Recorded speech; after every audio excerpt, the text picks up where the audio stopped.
भगवान राम का काम तो है सुबह उठ जाते प्रातः काल और अपने माता पिता के चरण छूते हैं।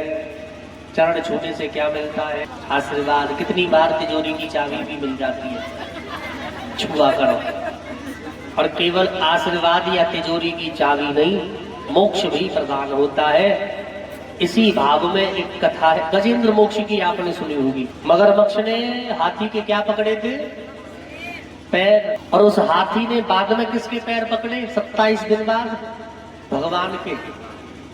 अच्छा है कि नहीं, पैर पकड़ने से कल्याण है, पर ये ध्यान रखें किसके पकड़े। मगरमच्छ ने अज्ञानवश हाथी के पैर पकड़े और हाथी का अज्ञान दूर हो गया बाद में, जब कोई परिवार का साथ नहीं। ये कथा सुनिए गजेंद्र मोक्ष की विस्तार से।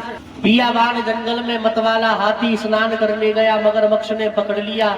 60 पत्नी, 50 और 10 और 60 ही बच्चे, 120 121 का परिभाषा, तो कोई बचाने वाला नहीं आया। हाथी ने परिवार को याद किया, एक नहीं आया। अंत में भगवान को याद किया। भगवान आए और आकर के उस मगरमच्छ के शीश को धड़ से अलग किया, हाथी स्वतंत्र हुआ। भगवान ने कहा चलो अपने परिवार में जाओ। हाथी बोला देख लिया दुनिया का सारा नजारा, ना हम किसी के ना कोई, अब नहीं जाऊंगा। या संसार हमने देख लिया, मतलब के सब यार हमने देख लिया। तन निरोग धन जेब में जब तक, मन से सेवा करेंगे तब तक, पूछेगा परिवार हमने देख लिया। पर एक बात और, यही समझते हैं निर्धन को कहीं चोट लग जाए ना तन को, जैसे गिरती हुई दीवार हमने देख लिया। या संसार हमने देख लिया, सब मतलब के यार। अब तो बस आपकी शरण चाहिए प्रभु, आपके श्री चरण चाहता हूं। बोले चलो। हाथी की योनि छूटी, बड़ा सुंदर सा गंधर्व बना भगवत स्वरूप, और पहुंच गया बैकुंठ धाम के दरवाजे पे। और वहां जाते ही चिल्लाया बचाओ। भगवान बोले यहाँ कौन सी आप बताएगी तो पे? बोले प्रभु जिसने 27 दिन वहां जल में मुझे ठीक से नहीं रहने दिया, मुझसे पहले आके यहाँ बैठा है, कि मुझे यहाँ कैसे ठीक से रहने देगा? बोले क्या पकड़ा था इसने तेरा? पैर पकड़ा था। भगवान बोले पैर कौन पकड़ता है? कहा तूने किसके पैर पकड़े? आपके। तेरे। मगरमच्छ ने।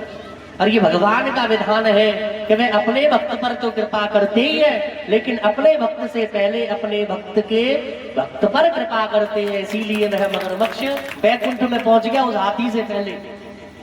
इसलिए भैया साधु संत महात्मा वैष्णव वैरागी ब्राह्मणों के चरण छुए जाते हैं। कारण एक ही है, वे भगवान की पूजा में लगते हैं, कोई भगवान की सेवा में लगते हैं, तो कोई भगवान के ध्यान में लगते हैं। इसलिए वह पूज्य है। श्री हनुमान जी महाराज से कहा था विभीषण जी ने, बोले मुझे अब भरोसा हो गया भगवान सीधे नहीं आते। अब मोए भरोसा हनुमंता,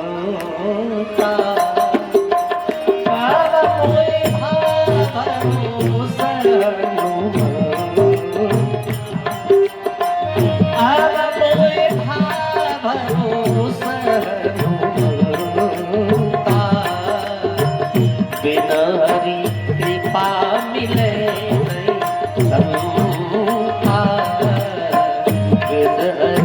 कृपा मिले। अब मोए भरोसा हनुमंता, बिन हरि कृपा मिले नहीं समता।